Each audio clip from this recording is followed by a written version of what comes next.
Hello everybody and welcome to the Tower of Deadly Monsters. Well, I see you dug up the original movie poster. Oh boy, that takes me back.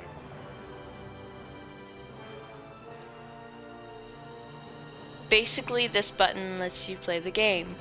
Alright, we're gonna start the commentary track now.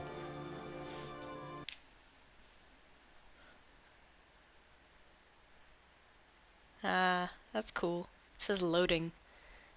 That's all the letters. It says loading, loading, loading, loading. Same thing at the bottom.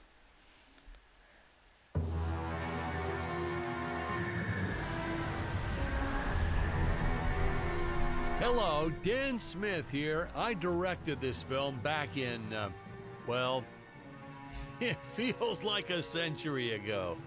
Yeah.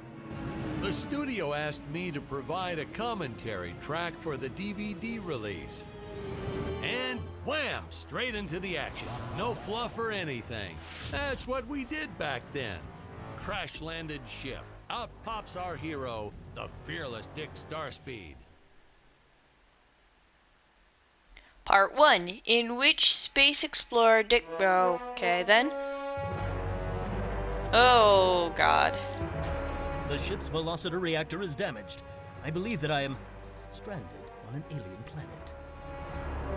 Played, of course, by actor Jonathan Digby. Went on to some minor roles after this.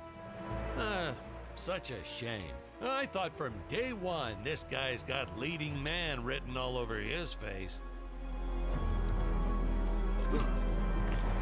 Okay, the control angles with this is kind of weird, but I can deal with it. Okay, X is jump.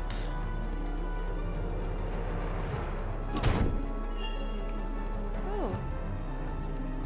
I'm often asked why Dick breaks these boxes. He actually ad-libbed it. I told Jonathan, always keep things exciting.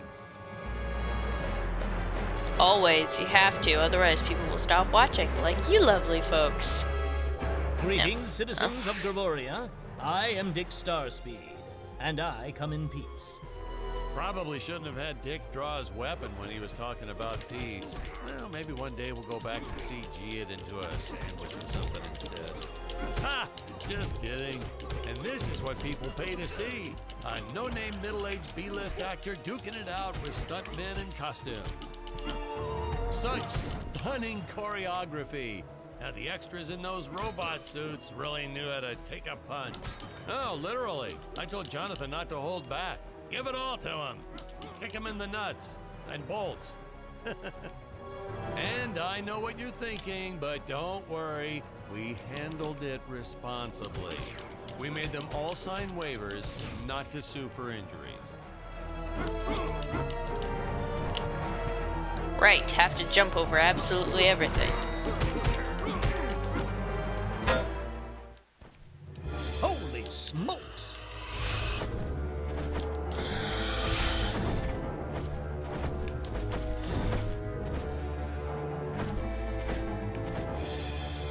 If I land squarely on that grain silo, I should survive this fall unscathed.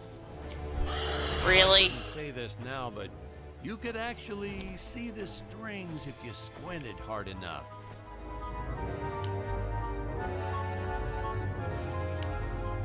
A screenwriting trick from back in the old days. You put a grain silo or some haystacks down and it solves all your gravity-related problems.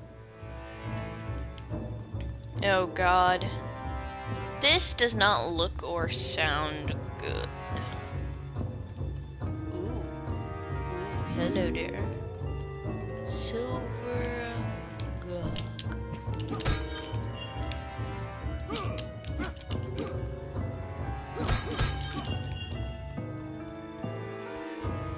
Are those dinosaurs? It appears some of my equipment was lost when my ship was shot down. But what luck! This high-tech scanner reports that my ray gun is nearby.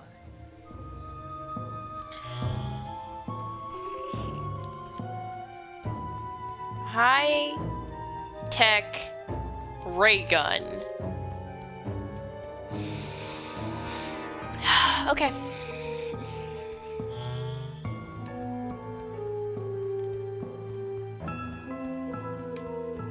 This way. Oh, the dinosaurs! You just don't see quality stop motion like this anymore, do you? Someone actually sat there and moved them, frame by frame. Today, it'd be done with computers, but where's the artistry in that? Alrighty, gotta check back here, make sure there's not anything.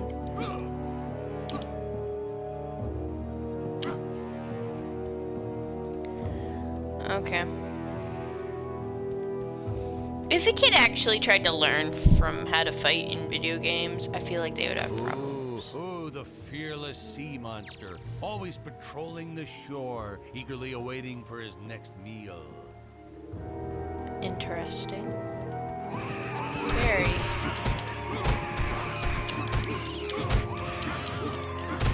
Now, if the trees here look a little plastic, well, it's because they are. I took them from the set of my last film, Vampire Island 2.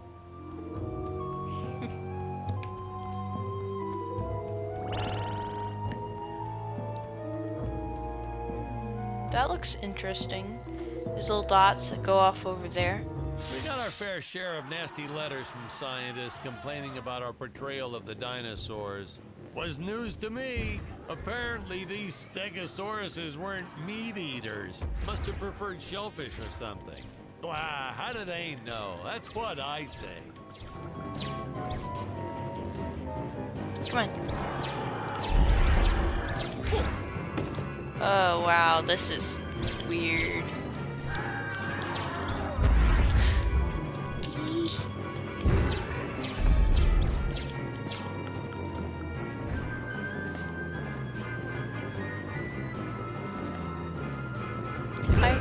Ooh.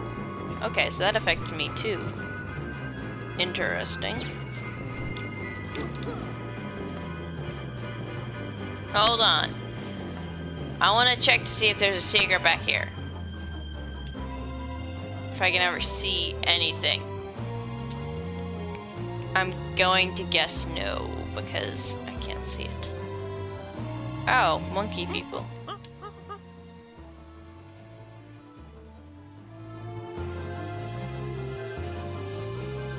As usual, the local population is defenseless. That's where our hero steps in and saves the day.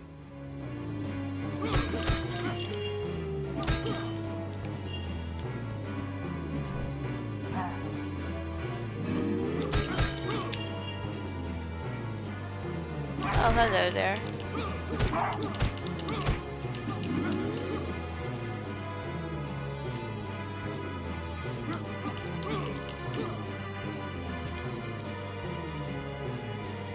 I still hear fight music, so ooh,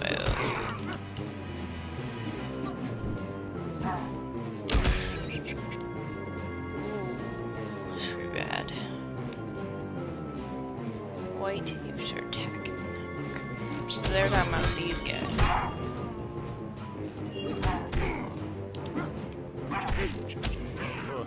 We put Jonathan through a lot shooting this film.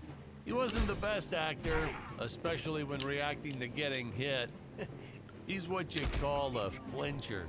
So I told the stuntman to really just go to town on him. It's the only way to get an honest performance sometimes. Our props master tried to make the weapons soft, but there's only so much you can do. Lucky for us, Dick's entire body was covered in that spacesuit. That thing was a lifesaver when it came to hiding bruises.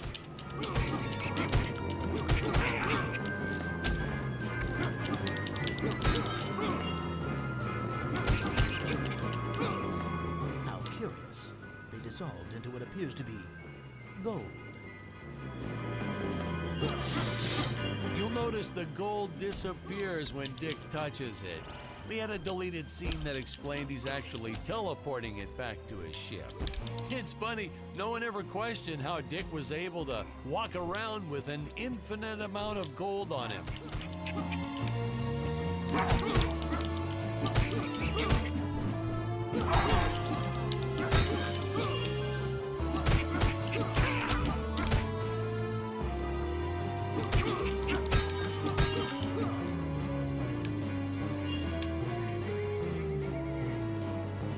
had to redo these shots. Our first attempt was kind of a disaster. We tried using real apes, thought it'd cut down on the costume budget a bit. But have you ever tried working with apes? They are the worst actors ever.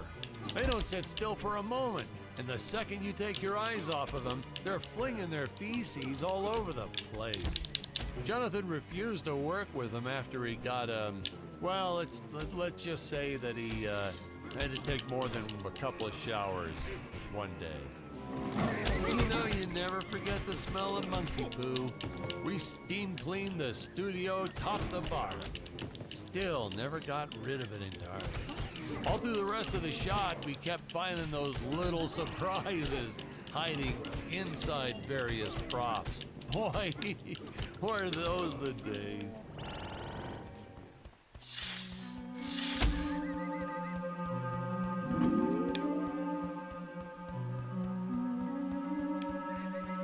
Okay. So now that he stopped talking, there has to be a way for me to kill you.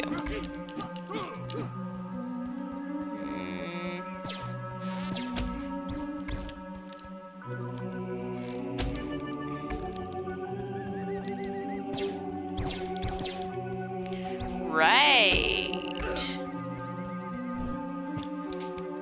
So if I get up on here,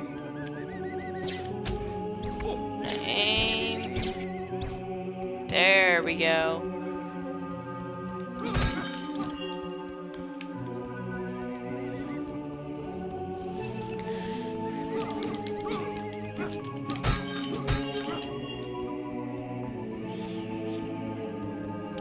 Don't ask me why I prefer this. It's just easier for me.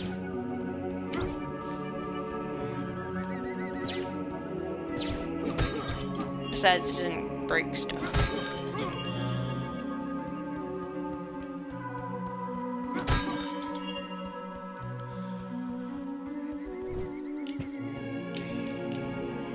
Oh God.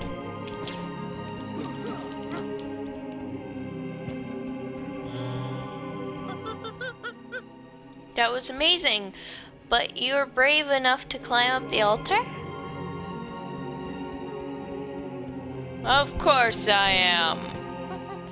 Ooh, the great mega gorilla approaches the way. Thanks for taking my place as the sacrifice. Ooh. Some really top-notch stop-motion effects, huh? Unfortunately, we skimped on the Dick Starspeed puppet a little. The Earthman is not for you to eat, fiend! Oh, this was groundbreaking. We had the woman rescuing the man for once. We were really ahead of our time with this scene, but well, then again, I've always been rather progressive. The studio exec didn't seem to get why it was such a big deal, though. Sorry, we don't see this as anything unusual. Ha! Of course! It's unusual. A woman would never save the man. It just doesn't happen. Not in the movies, not in real life. I don't know why we didn't get more recognition for this scene. Well, I guess I was just a little too ahead of my time.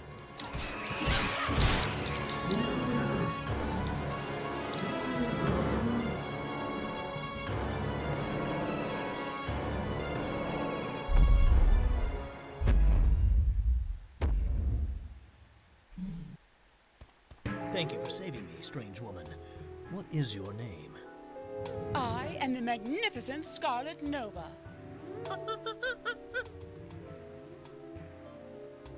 Do not question my motives. Just be happy that you are still alive. I must speak with my father at once. I shall teleport to his chambers.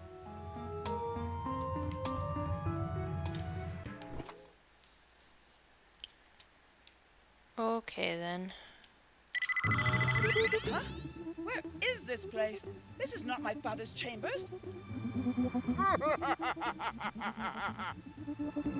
You have disobeyed me for the